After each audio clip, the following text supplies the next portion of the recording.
right, I got Binks here. I did a Periscope on this earlier, so if you're on Periscope, it'll be live for 24 hours and then they get rid of them, so hurry over and look me up. I'm Lola, the dog trainer. This is Binks. Binks is a Bichon Hound. She is about 5.5, almost 6 months old, not quite 6 months old yet. She is from Show Lines, and the intention is to do some conformation showing with her. We have not quite yet started puppy class, so I'm working on a command for her. Typically, when I'm training a dog about this age, I start teaching them to sit on command, I start teaching them to stay on command. I like to do a lot of food luring, so a lot of times I'll start with the food right here and I'll get them to go back into a sit, just like that, when I'm teaching them to sit on command. Well, with a show dog, what I don't want is that creates a dog that when you hold something out in front of their face like this, they sit because that's what they think that you're asking. When you run the food over the back of the head, they learn that this, they start to anticipate, is going to turn into this, and eventually you're going to want them to sit down, and that's how they get their food. So that's how dog training works. It's kind of an operant conditioning kind of thing. We teach them that, you know, when I do this, you do that, you get what you want. So anyhow, with a show dog, we like to use lures in the ring because I can get her to look over here, perk her ears up, make a pretty face. So I don't want her to sit when I do that. I'm going to train this exactly the same way that I would train a stay. So when I'm teaching stay, I use a release command. Release commands are really important. So if you are teaching your dog to stay, you have to teach them when it's okay to get up, because I see a lot of people make the mistake of telling their dog stay, and then they go walk off and, you know, oh, I'm over here now, and then they'll just go, oh, good dog, you did great, and then the dog comes running over to them. But what happens there is they've never taught the dog a release command, so the dog never learns when exactly it is okay to get up from that stay. They're kind of just deciding, well, you seem excited now, so I'm going to run over there.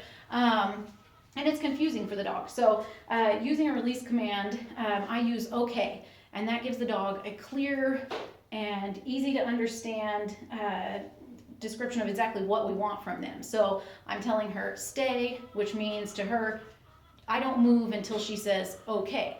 Now what I'm doing with Binks is I'm teaching her the command freeze.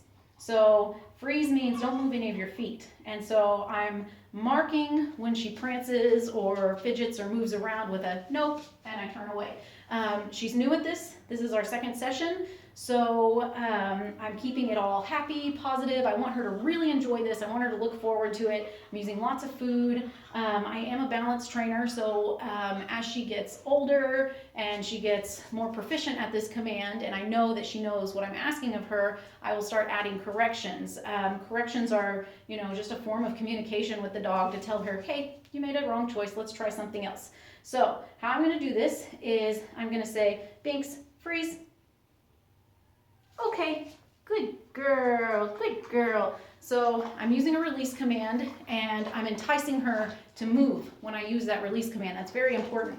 I have seen some people make the mistake of just saying, okay, and then the dog kind of sits there and they're like, well, what do I do now? Because he didn't get up.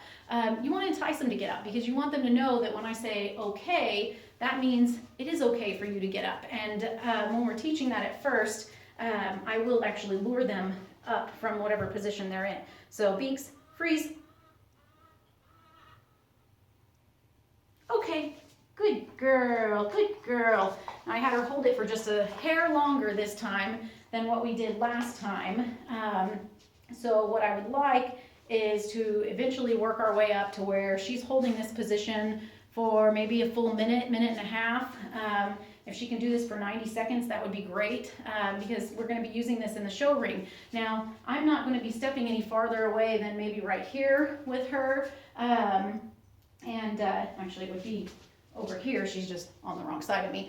Anyhow, I'm not going to be stepping much farther than that away from her, but I'm still going to proof this just like I would a stay. So as I teach this, I'm going to start to back away, and I'm going to ask her to stay here until I tell her to get up. And that just, initially, yes, you're teaching your dog to stay and I'm moving away and everything, but it's also desensitizing them to movement during this command. So when we talk about proofing a command, you'll hear me say that a lot in my videos is, well, we're proofing this right now. We're proofing her stay on food. So basically, you've probably seen some of my videos where I'm telling the dog to stay and I'm holding, a handful of treats out in front of him. You see she's, she has no idea what I'm asking her. So she's going after the treats. One of the reasons that I do that, I teach them to be food proof. So when I tell them to stay, their stay becomes food proof. That means no matter if I throw food on the floor in front of them, if I'm holding some food right here in front of them, they don't get the food until I release them to the food.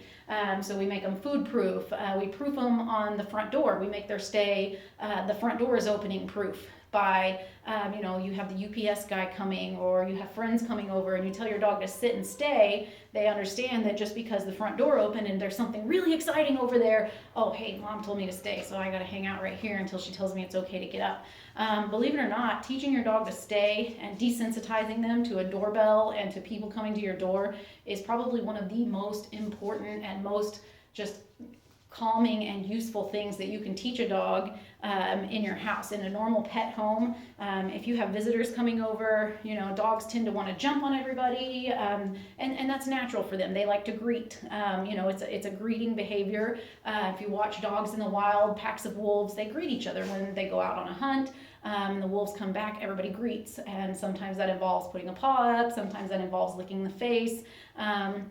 Just depends on how the animals specifically interact with each other.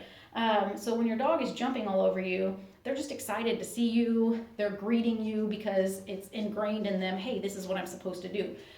So what you do is you teach the dog to ignore that natural instinct by telling them to sit and stay. And then when you have people coming to your door and knocking on your door, they're learning, okay, I have to ignore this. And then you can make them stay in that sit stay or down stay position for 10, 15 minutes. And by the time that 10 minutes is up, the people that have come over to your house have been there for 10 minutes. They're not exciting anymore. They're old news, and the dog's not going to be so, excited about wanting to run over and jump all over them or anything. They may come over and sniff them, but when you wait till your dog is a little bit calmer to release them from that stay, it just makes having guests over a much more pleasant experience. So anyways, hope this helped everybody out today. And you can subscribe to my videos. I post all kinds of helpful things on dog training and stuff like that. So there's Binks. You guys wish her well in the show ring.